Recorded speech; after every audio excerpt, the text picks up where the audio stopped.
So it's been around 8 months now since the Halo Master Chief Collection launched and bombed hard due to the fact that it was so broken that literally nothing worked. You could not even get into a match, and if you did get into a match, there would be a ridiculous amount of lag. And what was supposed to be 4 Halo games in one disc that were old and remastered ended up having one of the worst launches in recent memory, and people still remember it months later. And it's been 8 months, and tons of patches have been issued trying to patch up what's broken. Matchmaking can still chug along in places. The game still has random glitches. There's still plenty of lag, which can be hard to see since 343 feels they know what's best for you and doesn't give you a ping counter, and it still suffers from unbalanced matchmaking. Matches usually end in landslide victories or losses, as either you get matched with an MLG Pro team or a team that's a total joke and has probably never touched a first-person shooter in their entire life. And that is what 343's matchmaking is like, because it doesn't seem like there is any sort of ranking, not even with unranked games. And to make matters worse, 343 still hasn't taken a hint from DICE or any of the 3 Call of Duty developers and implemented joining in progress or staying in a lobby after a match ends for public matchmaking games, something even Halo 3 implemented in some form, with, like, you know, the staying in the lobby after the game ends, and which Halo Reach implemented by default. And what makes this more interesting is that both PC Halos, Halo 1 and Halo 2, would allow you to join a public game in progress.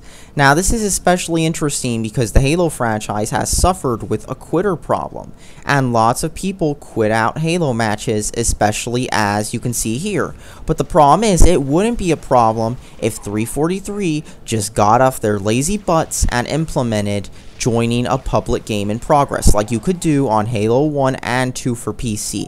I mean, the original Xbox version of Halo 2 did not let you do this, but Halo 1 and 2 for PC did, and so does nearly every Halo competitor out there, including Call of Duty and Battlefield. The whole multi-game playlist idea was dumb as well.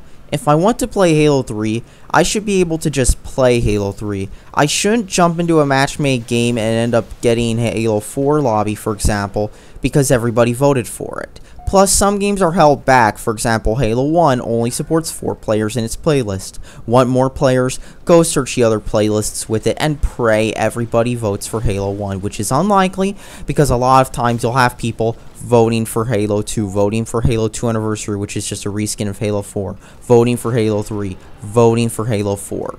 You won't get your Halo 1 experience, and this can be a problem, especially if you want to play a certain game, and that's why multi-game playlists are possibly one of the dumbest ideas this whole collection did. The worst part, though, is that core features such as ping counters, custom emblems per games, proximity chat, and more are still missing from the games. For example, Halo 3 does not have custom emblems, as you can see in this gameplay clip, and neither does it have the ping counters. Halo 1's hit marker seems to have been removed as well to try to mask any lag issues similar to the ping counters. There's also been bugs added and removed in patches, in old games that work perfectly on their original platforms, mind you. Halo 1 and 2 on the PC are still online if you install the latest update. Halo 3, 4, ODST, and the other 360 Halo titles not included here, like Wars and Reach, are still online. And Halo 2 for the original Xbox is playable online via a LAN tunneler. All in all, 343 Industries have shown themselves to be laughable developers.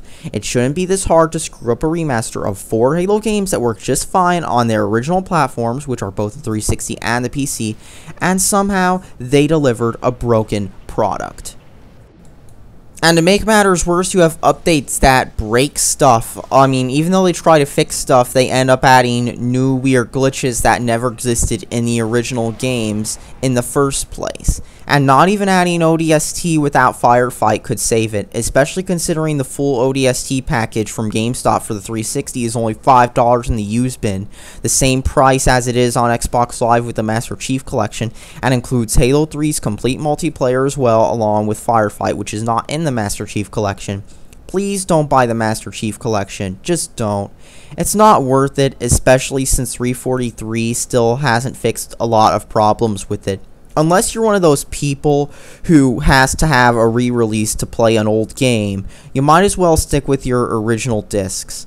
But if you're a Halo fan, the fun doesn't stop there. Halo 5 looks like it's going to be terrible as well. And I've heard lots of bad stories about Halo 5, from the fact that it has less character customization than Halo Reach, to the fact that Halo 5 has no split screen. It doesn't have any sort of split screen whatsoever, while Call of Duty has split screen. And in fact, Halo has become a straight up clone of Call of Duty over the last few installments. I mean, look at Halo 4. Not only did it try to copy a lot of Call of Duty elements, but did you see how the player count just tanked when the game came out? I mean, seriously, once Halo 4 came out, people just abandoned that game in droves. I mean, look at this. People just abandoned Halo 4 when that game came out, and there's a good reason why.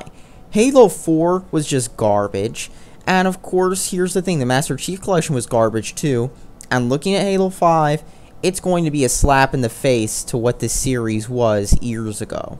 And Halo 5 is also going to be probably yet another horrible installment from 343, as 343 continues to ram the Halo series into the ground, milking it for all it's worth, as many fans jump ship and go play other shooters. That's all that needs to be said. Thanks for watching, subscribe for more, and please don't buy Halo Master Chief Collection.